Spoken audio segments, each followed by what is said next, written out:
নমস্কার বন্ধুরা, কল্পনা রসনা ঘরে সবাইকে স্বাগত। আবারও তোমাদের সাথে একটা নতুন রেসিপি নিয়ে এসেছি। এই গরমে প্রাণ জুড়ানো বেলের শরবত, 3 রকমের বেলের শরবত তোমাদের করে দেখাবো। তাহলে বেলের শরবত বানানোর জন্য একটা বড় সাইজের বেল প্রথমে ফাটিয়ে নেব। তারপরে আমি এর ভেতর থেকে শাঁসগুলোকে বের করে নেব একটা চামচের সাহায্যে। শাঁসগুলো বের করার পর বেলের এই খোলের মধ্যে যে শাঁসগুলো আটকে আছে সেগুলোকেও আমি চামচের সাহায্যে চেঁচে নিয়ে নেব। বেলের পুরোটা শাঁস আমি বের করে নিলাম। এবার এই শাঁসের মধ্যে আমি দিয়ে দেব জল। প্রায় 1 গ্লাস মতন আমি জল দিয়ে দিলাম। জল দিয়ে যদি এই বেলটাকে গোলা হয় তাহলে কিন্তু গোলাটা খুব ভালো হবে।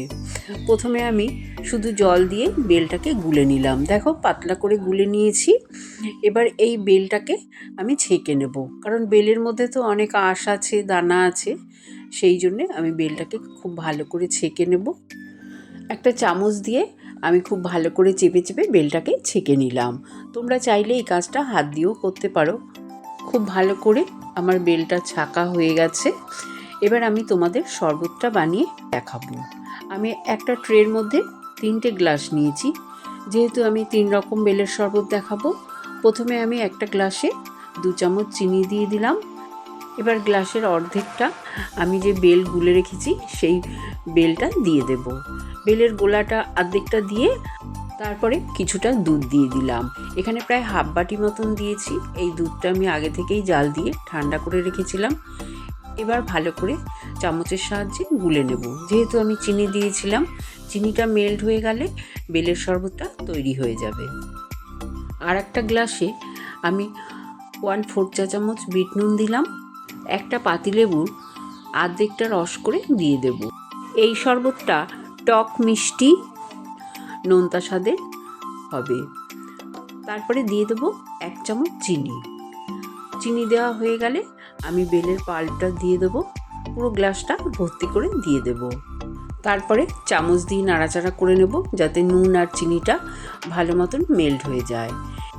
তারপরে ওপর থেকে 2 টুকরো পাতিলেবু দিয়ে দেব। তৈরি হয়ে গেল সুস্বাদু বেলের শরবত। এই বেলের শরবতটা খেতে কিন্তু ভীষণ ভালো লাগে। এরপরে গ্লাসের মধ্যে আমি 1.5 চামচ মতন চিনি দিলাম আর দিয়ে দেব কয়েকটা আইস কিউব। তারপরে বেলের পাল্পটা দিয়ে দেব ভর্তি করে। এরপরে আরও কয়েকটা আইস কিউব দিয়ে দেব আমি ওপর থেকে। বাচ্চারা অনেক সময় দেখবে বেলের শরবত খেতে চায় না, তাদের যদি এইভাবে বানিয়ে দাও ওরা কিন্তু আনন্দ করে খেয়ে নেবে। এবার ওপর থেকে আমি আইসক্রিম দিয়ে দিলাম। তোমাদের বাড়িতে ফ্রিজে যেই আইসক্রিম থাকুক না কেন সেটা দিলেই হবে। তৈরি হয়ে গেল 3 রকমের সুস্বাদু বেলের শরবত।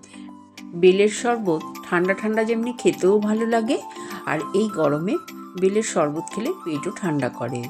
তাই তোমাদের যদি এই শরবতের রেসিপিগুলো ভালো লাগে কমেন্ট করে জানিও। চ্যানেলটাকে লাইক শেয়ার করো। নতুন বন্ধু হয়ে থাকলে সাবস্ক্রাইব করো। সুস্থ থেকো, ভালো থেকো। ধন্যবাদ।